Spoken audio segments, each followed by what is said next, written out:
अभी हम एक कॉन्सेप्ट देखेंगे that is called atomic number, जिसको हम जेड से दिखाते हैं। तो इसका मतलब क्या होता है? तो इसका मतलब होता है नंबर ऑफ इलेक्ट्रॉन, ठीक है, नंबर ऑफ इलेक्ट्रॉन या फिर नंबर ऑफ प्रोटॉन, ठीक है, ठीक है, नंबर ऑफ इलेक्ट्रॉन या फिर और लिख लीजिए बीच में, दोनों में से एक, नंबर ऑफ प्रोटॉन। और आपको एक चीज़ बताना चाहता हूँ, in an atom proton, number of proton basically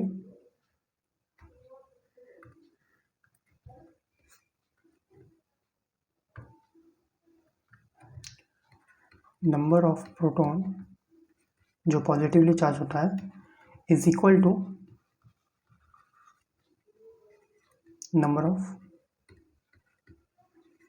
electron. कोई भी एक एटम में नंबर ऑफ जो प्रोटॉन रहता है ये किसके बराबर रहता है? नंबर ऑफ इलेक्ट्रॉन के बराबर रहता है, ठीक है, इतना आपको पता होना चाहिए।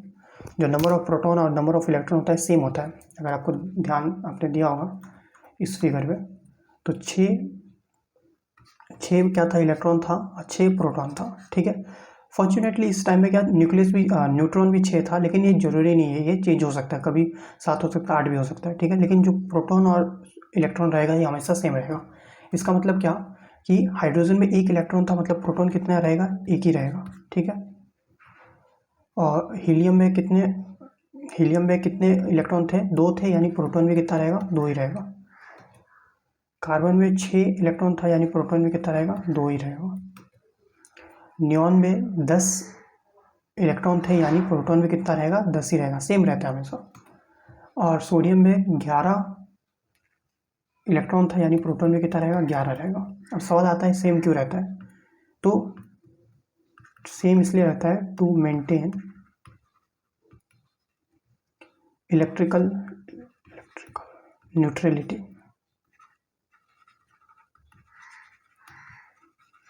Okay, to maintain electrical neutrality, ठीक है। यानी क्या, अगर दोनों सेम नहीं रहेगा तो क्या हो जाएगा? कोई चार्ज डेवलप हो जाएगा, ठीक है, कोई क्या हो जाएगा? चार्ज डेवलप हो जाएगा। यानी अगर मान लीजिए 3 इलेक्ट्रॉन है, 3 क्या है? इलेक्ट्रॉन है, और प्रोटॉन 2 है, ठीक है, तो बैलेंस होकर कितना हो जाएगा? -1 बच जाएगा, यानी नेगेटिव चार्ज डेवलप हो जाएगा। लेकिन अपने को एटम में नेगेटिव चार्ज या फिर पॉजिटिव चार्ज नहीं चाहिए, अपने को न्यूट्रल चाहिए। तो न्यूट्रल के लिए क्या होता है? 3 माइनस है तो 3 प्लस हो जाएगा, दोनों कैंसिल होकर न्यूट्रल बन जाएगा, दैट इज 0, ठीक है। इसलिए हर एटम में प्रोटॉन और इलेक्ट्रॉन का नंबर क्या होता है? सेम होता है। तो जो इसका नंबर होता है, नंबर ऑफ इलेक्ट्रॉन या फिर नंबर ऑफ प्रोटॉन, इसको हम क्या कहते हैं? एटॉमिक नंबर कहते हैं। जैसे कि हाइड्रोजन के केस में एटॉमिक नंबर फॉर हाइड्रोजन, अगर हाइड्रोजन के लिए कितना हो जाएगा? 1 हो जाएगा, ठीक है। तो देखो हाइड्रोजन में कितने इलेक्ट्रॉन है? 1 इलेक्ट्रॉन है, तो 1 इलेक्ट्रॉन, इसलिए इसका जेड का वैल्यू, जेड मतलब क्या? एटॉमिक नंबर, एटॉमिक नंबर का मतलब क्या? नंबर ऑफ इलेक्ट्रॉन, तो जेड का वैल्यू क्या आ जाएगा? 1 हो जाएगा। इधर जेड का वैल्यू क्या हो जाएगा? 2 हो जाएगा, क्योंकि 2 इलेक्ट्रॉन है। कार्बन के केस में इलेक्ट्रॉन क्या हो जाएगा? एटॉमिक नंबर 3 हो जाएगा। और नियॉन के केस में जेड का वैल्यू क्या हो जाएगा? 10 हो जाएगा, क्यों? क्योंकि 10 इलेक्ट्रॉन है। और सोडियम के केस में कितना हो जाएगा? सोडियम के केस में 11 हो जाएगा, क्यों? क्योंकि इलेक्ट्रॉन 11 है, ठीक है। तो एटॉमिक नंबर का मतलब क्या? Number of electron. इसके बाद हम देखते हैं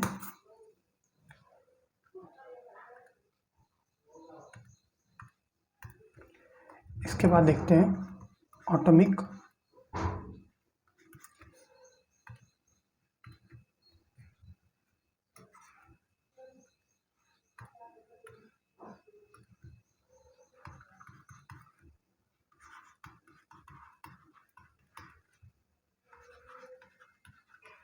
इसके बाद हम क्या देखेंगे? Atomic mass.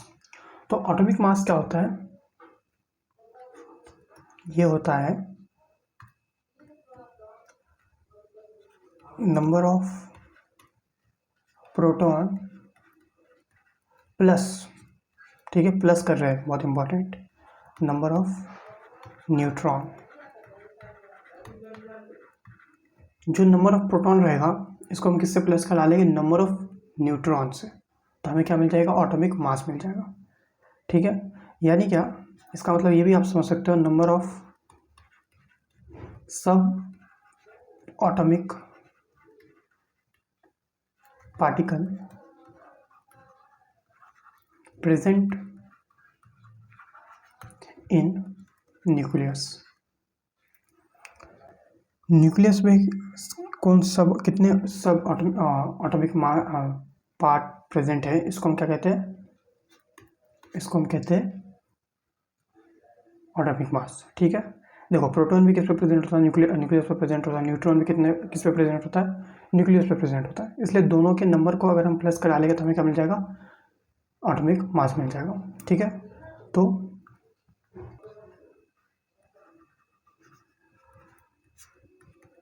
एग्जाम्पल कि जो एटॉमिक मास रहता है ऑक्सीजन का, ऑक्सीजन, ठीक है, ऑक्सीजन का एटॉमिक मास क्या रहता है, ये रहता है 16, क्या रहता है 16। ठीक है, कैसे पता चला, इसमें 8 प्रोटॉन रहते हैं और 8 न्यूट्रॉन रहते हैं। ठीक है, देखो ये आपको याद करने की जरूरत नहीं है, एटॉमिक मास दिया जाता है, हमेशा दिया जाता है, वेयरएज जो एटॉमिक नंबर रहता है ये नहीं दिया जाता है, इसको याद करना रहता है। तो मैं आपको फर्स्ट 20 एलिमेंट है इसको याद करवाऊंगा नेक्स्ट वीडियो में। ठीक है, जो फर्स्ट 20 एलिमेंट है इसका जो एटॉमिक नंबर है इसको याद करेंगे हम नेक्स्ट एलिमेंट में कि कौन से फर्स्ट 20 एलिमेंट है और इसके एटॉमिक नंबर क्या है। ठीक है, एटॉमिक मास को याद करने की जरूरत नहीं है। ठीक है, तो जो कार्बन होता है इसका जो एटॉमिक नंबर मास होता है ये होता है 12, तो 8 proton plus 6 proton plus 6 neutron. अभी आप बोलोगे क्या हर बार प्रोटॉन और न्यूट्रॉन का नंबर सेम होता है, तो इसका आंसर है नहीं, कभी कभी होता है। ठीक है, जैसे कि तीसरा एग्जांपल देता हूँ कार्बन का, तो इसका होता है 13, जिसमें 6 प्रोटॉन होते हैं और 7 न्यूट्रॉन होते हैं। ठीक है, चौथा एग्जांपल देता हूँ मैं नाइट्रोजन का। ठीक है, ओके, तो आपके दिमाग में एक चीज़ आना चाहिए कि इधर भी मैंने कार्बन दिया, सेकंड वाले में भी इधर भी कार्बन दिया, इधर लेकिन 12 है, इधर 13 है, तो यही तो कमाल है, जो कार्बन है, ठीक है, या फिर कोई भी एलिमेंट है, इसके अंदर जो प्रोटॉन रहता है देखिए फिक्स है, इधर भी 6 प्रोटॉन है, इधर भी 6 प्रोटॉन है, तो ये फिक्स रहेगा। लेकिन कभी कभी या क्या होता है कि जो न्यूट्रॉन रहता है ये चेंज होता है, कभी 6 होता है, कभी 7 होता है।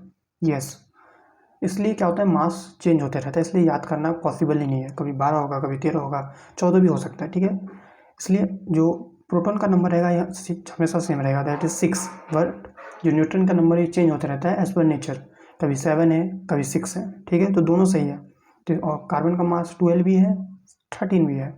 ठीक है, दोनों सही है।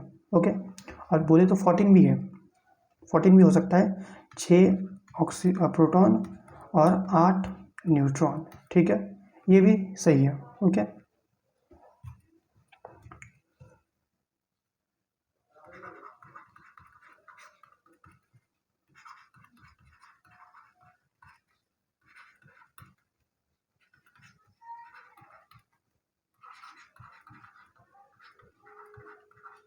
ओके, तो फर्स्ट क्या है, हमने क्या देखा, एटॉमिक नंबर क्या होता है, that is number of electron, number of electron. दूसरा एटॉमिक मास क्या होता है, number of proton plus number of neutron.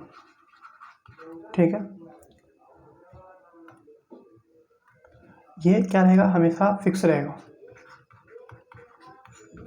ठीक है, हाइड्रोजन का हमेशा क्या होता है 1 होता है, कार्बन का हमेशा क्या होता है 6 होता है। ठीक है, लेकिन इसका फिक्स नहीं रहता, क्यों, क्योंकि प्रोटॉन तो फिक्स रहेगा, ये फिक्स रहता है, लेकिन ये क्या होता है नेचर वाइज चेंज होते रहता है। ठीक है, तो जो भी क्वेश्चन में आपको दिया रहेगा, कभी हो सकता है कि कार्बन का कभी आपको 12 दे, यही कार्बन का कोई क्वेश्चन में 13 भी दिया जा सकता है।